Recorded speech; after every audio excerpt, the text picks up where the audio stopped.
Hello and welcome. This video is to introduce the basic form of verbs. We're going to do a quick overview of verbs in the Greek language, in Koine Greek specifically, and then we're going to look at some examples of the present, active and indicative verbs. When we are translating verbs in Greek, as in many other languages, we need to parse them. When parsing, we look at 5 main things: the person, the number, the tense, the mood, and the voice.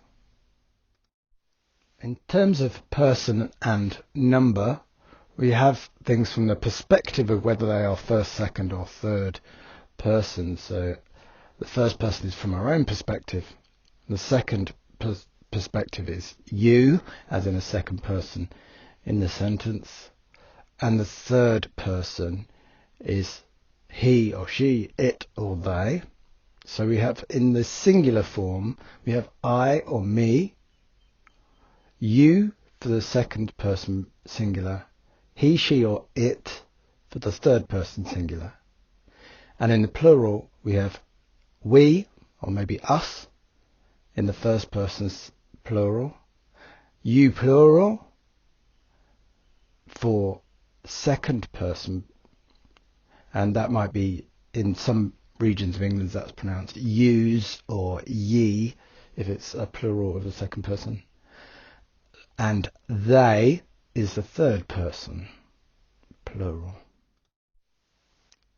Tenses are really about when in the timeline something happened. The present, which has a couple of different forms I'll tell you about in a sec, is what's going on now. The future is what is going to happen. And then there are 4 types of past tense. The imperfect is something that has happened in the past and is continuing to happen. The aorist is something that happened once off. Usually this is used in the past, but sometimes it's used in the present sense for a once-off action. The perfect is something that started in the past and has been completed, and the pluperfect is something that precedes the perfect in the timeline of events in the sentence. This video starts by looking at the present tense, and we'll work through them in the order on the screen. The reason why we work through them in this way in learning Koine Greek is that we need to build on the previous knowledge as we look at them. The present will give you the most basic forms of the word, but then letters are added either at the end of the stem, or a suffix where you have several letters at the end of the word, or a prefix where there's several letters at the beginning of the word, and they could have 2 or 3 of those things. The future adds one, the imperfect adds something else, and so on. And so we'll work through them. In English, the present tense comes with 2 types of sense, really. There's the simple sense, just something that's happening right now, such as I love you, he loves her, and so on. And then there's the continuous sense. You might translate that in English as I am loving. But it's something that is happening now and continuing to happen. In Koine Greek, the present tense basically means a continuous thing that's happening now but is continuing. If we have something that's happening now but is a once-off, the aorist would be used. Now, the aorist is a past tense, a once-off action in the past, but it can be used in the present to mean a one-off thing happening right now, and that is how the aorist is particularly used. But otherwise, where you see the present tense, it's going to be a continuous present sense. Just to give you some examples of English continuous present sense sentences, so that you know what we're going to be translating the Greek to. I am in the process of writing this letter. You could express this in another way. You could say, I continue to write letters. I am forever writing letters. I am beginning to write this letter. 4 different ways of saying that there is a continuous process going on. It's not a one-off thing that's happening. You don't just mark the page once and the letter's written. It's in the present tense, but it is continuing to happen. And then there is the mood. When we talk about mood in Koine Greek, we're referring to the indicative, the infinitive, the imperative, the subjunctive, and participles. Today, we are just going to look at the indicative active form. The indicative mood is used for things like stating a fact, expressing information, stating intended wishes, an opinion, or a question. Quite often in Koine Greek, the only way to identify that it is a question is that it will have a semicolon on the end, which in those days was a question mark. Some texts use a modern question mark shape, but in the older texts, a semicolon is a question mark, and a mid-stop that is in the middle of the line is used as a half stop, in the way that a semicolon might sometimes be used in a sentence in modern English. But sometimes the only way to identify whether something's a statement or a question will just simply be that it has a question mark at the end in the form of a semicolon usually. And then, as I just said, there is also whether or not it is active, middle, or passive. We're going to look at the active voice. So the active is where the nominative noun is actively doing something. So the subject of the verb is doing something to the object sometimes, which is the accusative. Whereas if it is passive, the nominative is on the receiving end, but the verb is still being controlled by the nominative, remember, which is different to switching over which the nominative is. The passive is the nominative being affected by something else, but the verb is about them basically. So you might say the disciples heard the word of God. They are hearing, they're receiving it, they're on the receiving end. So that would be in the passive voice. The middle can sometimes simply be sort of halfway between active and passive, but usually it's used to express some sort of motion, whether that's a physical spatial motion or a motion in time, chronological sense, or in a theoretical sense, to move in terms of what we think about something. Often it is used for words like being or becoming or moving or going.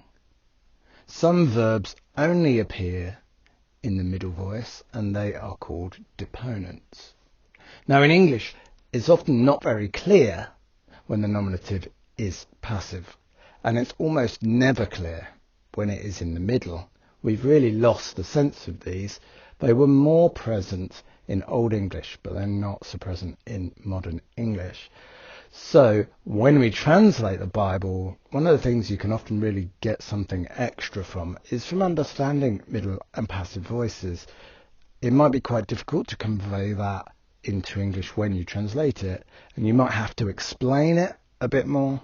But you'll see in Koine Greek, the middle, which sound very distinctive, and the passive, which also sound very different with a theta sound in it, usually, they are very distinctive, and we get a much stronger sense of passivity in certain sentences. Jesus becomes passive most of the time in the Passion narrative, for example, in Mark's Gospel. It's something you wouldn't notice in English, but it's very clear in Greek. And if you had to go reading out Mark's Gospel in Koine Greek, the Passion narrative at the end, you'd be using the theta towards the suffixes in the verbs regularly, so it would sound very different. So I picked out 5 examples for us to look at. The first is luo, which is used as an example very commonly. And the other 4 are very, very common words in the New Testament. Akuo, I hear. Laleo, I speak or I say something. Martureo, I bear witness or testify about. Pistuo, I believe. Now luo, to loose something or to untie it, to free it, is not one of the most common verbs, but the reason why it's here is because it is the exemplar. It is used as an example of how verbs decline. So it obeys all the rules. It lays itself out in the way that we would expect. There are some verbs that really don't, and they completely change form, particularly when they go into the aorist imperfect sense, or if it's a participle or something like that. We see dramatic changes in certain words where they become unidentifiable from the root. Luo is good because it is much more recognizable, and it gives us a very classic example. It doesn't come in all of the possible available forms in the New Testament, but it certainly comes in quite a few of them, and we can use that as a good example for understanding the others. So here is the layout of those verbs using luo as the example. So luo is I loose. Lues, second person singular, is you loose or you set free. Luei for he, she or it. Luomen for we. Luete for you plural. And luusin for they. Here is an example from Luke chapter 13 verse 15 of the verb luo being used. Now remember, when you look up verbs, you need to look at it in its basic form, which is not the infinitive. A lot of languages list the verbs in their infinitive. You need to look up for I in the present active indicative. I do something, so I loose in this case. That is the basic form, and that's how you would look it up in the dictionary. But here we have it as a third person singular, luei. So it was from the example where the Lord answered him, you hypocrites, does not each of you on the Sabbath untie his ox or his donkey from the manger and lead it away to water it? We've got luei ton boon. Does not he untie? Luei, he unties his ox, in this case the boon. An example of akuete, I found one from John chapter 8 and verse 47. Humes uk akuete hoti. You do not hear him because, and the sentence goes on, but we've got akuete, you plural here, and it's got an adversative, a negative before it, uk, so you do not hear, and hoti meaning because. And then I found in chapter 3 an example of laleo. Now sometimes when we join the suffix of a word, it kind of puts too many vowels together when it joins the end of the other word. So what happens is those vowels either combine to form a long vowel, omega or eta, or one of the vowels is lost.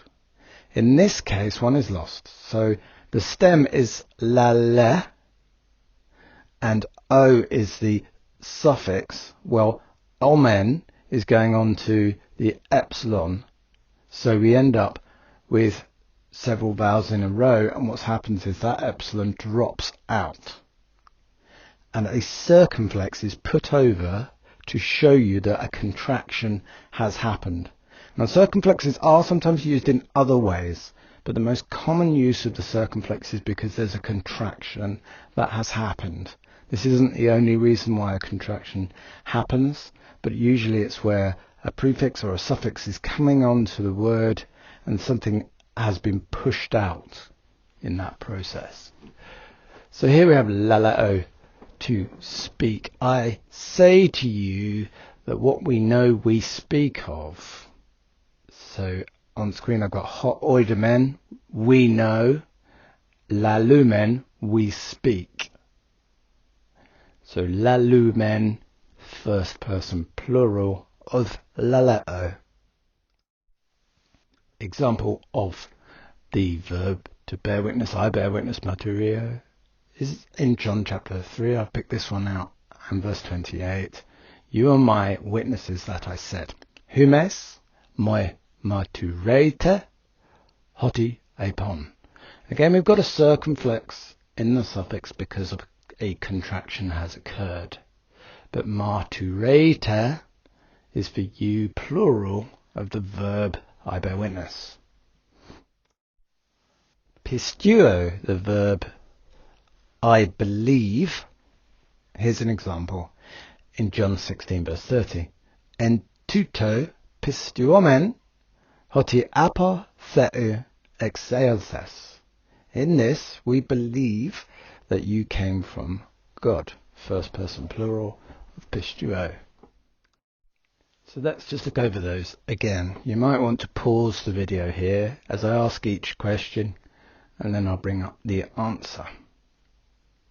So looking at the table below, I'd like you to check the word and its suffix, see if you can translate it, and see if you can work out whether it's singular or plural, whether it's first, second or third person.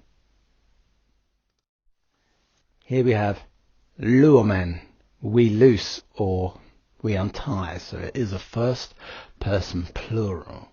All of these are going to be present indicative active, by the way, but it's first person plural. Now I'm going to show you some examples from the Bible, but there isn't actually an example of luomen being used in the New Testament. There is from other documents of the time, but not in the Bible. So I'm going to use the example of blepo in the first person singular to the verb to see. Epen autois ho Jesus e tu floi eta, uk an egete hamartian, nun delegate hoti blepomen, he amartia humon mene. So in the last line we have blepomen, we see, and then the sin of you remains. Here we are with that example highlighted. I've also highlighted two other verbs that come up in this sentence. Legate is from lego and is another word to say or to speak.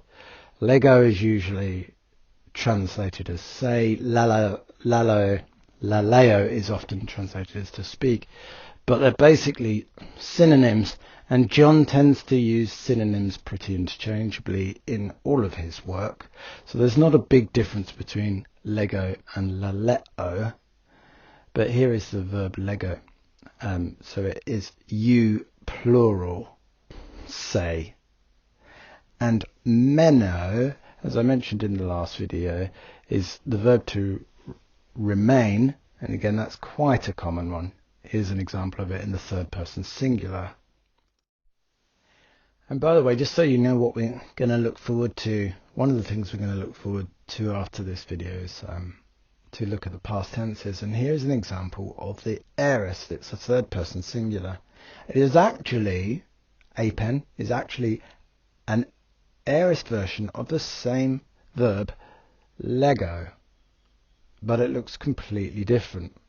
And we will see this with some verbs, that they change dramatically in their form when they go into other tenses and other moods. Moving on to the verb acuo. Here it is as acuete. What person is that, and can you remember the meaning? Pause the video if you need more time. It is you plural, hear. So second person plural of the verb to hear. Another example of that, and I'm largely using John as usual for these examples because it's a very good book to teach from. Elogerin de poloi ex auton. We're saying now many of them, so many of them we're now saying. Daimonion eke. He is a demon. Kai minatai. He is insane. So third person singular for insanity there. Ti autu akuata. Why do you listen to him? So you plural, akuata, and listening to the demoniac. Here I highlight the verb akuata. It's worth noticing, by the way, that these are from Bible Hub, and Bible Hub uses the modern question mark and semicolon, whereas in Greek, remember, it's a semicolon that is actually the question mark for the Koine Greek. But here you can see an example of what Bible Hub's done with that. I'm not quite sure why they do it that way, because that's not correct, but obviously is what the modern reader would expect. Akueta, you plural, listen, and because it's got a question mark, we would say, why do you listen? We come across another verb in this verse. Eke is from the verb echo. There's other verbs as well, but echo is quite a common one, and it is in this case in the third person singular, so he has. But echo quite often goes alongside other verbs, the verb to have, he has, you have, and so on. Now what about mature? Can you parse and translate that? That is he, third person singular, he testifies, or he bears witness. Looking for the example, there's one in John chapter 1. Ioannes mature periautou.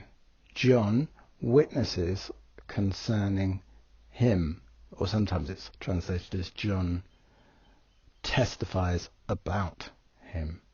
It's third person singular for he being John in this case. Mature, as highlighted on the screen, and again a circumflex shows that there was a contraction when that suffix was added to the stem.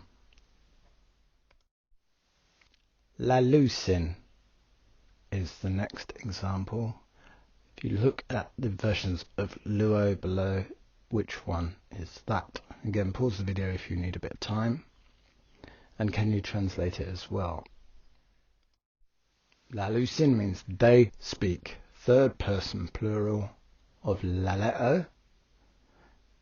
Lalusin.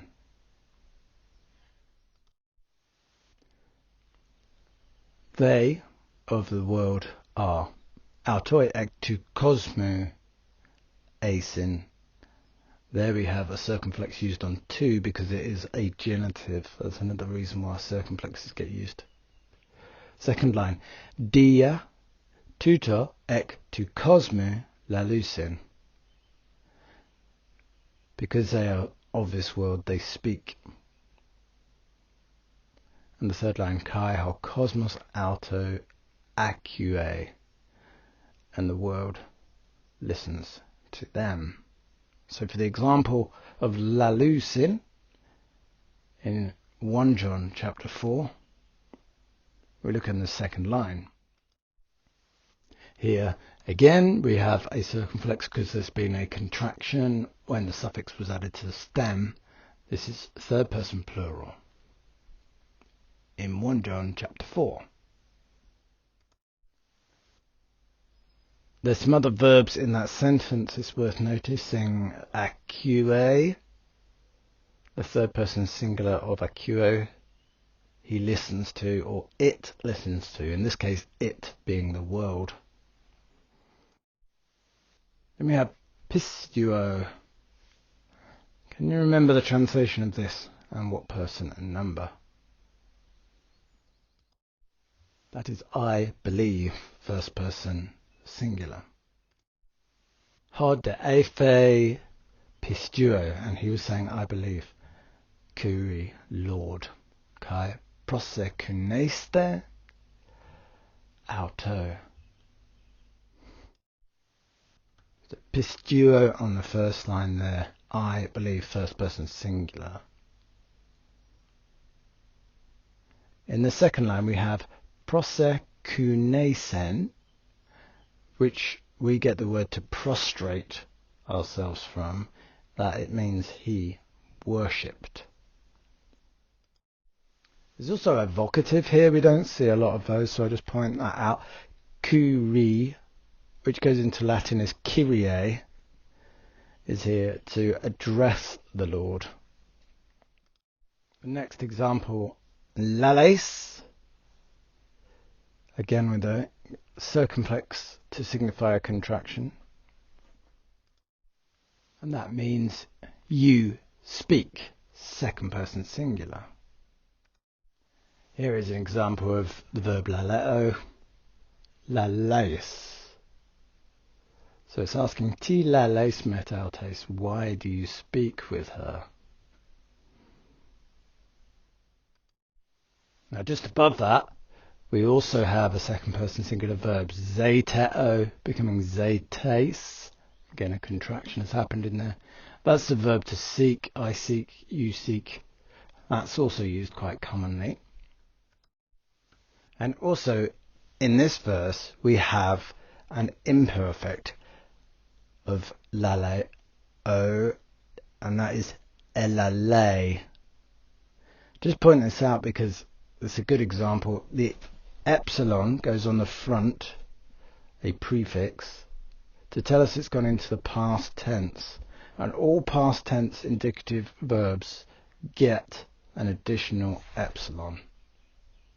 It sometimes joins in with another vowel to become an eta, or has another letter in there as well. If it's perfect, if it's aorist, it gains a sigma towards the end of the stem as well. But remember that the epsilon is always there for a past tense in the indicative mood. So, elale, he was speaking.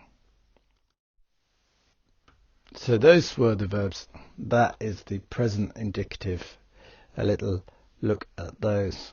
The verbs that we used, as well as the 5 that I was mainly looking at. There was a few others that came up. So just refresh what they were. Blepo, I see. Laleo, I say or speak. Martureo, I testify or bear witness. Akuo, I hear. Pistuo, I believe. Zeteo, I seek. And echo, I have. Thank you for watching this video. Credits to Bible Hub, which is www.biblehub.com for the interlinear text in this video. If you would like to receive updates for when new videos are posted, then click on the subscribe button and make sure your notifications are set to send you an email or whatever to receive those. Do click like or put any comments you have in the comments section. Apart from that, thanks for coming. This was present active indicative verbs, and I'll be adding to those with the middle and passive next week, and moving on to look at imperfect and perfect and so on.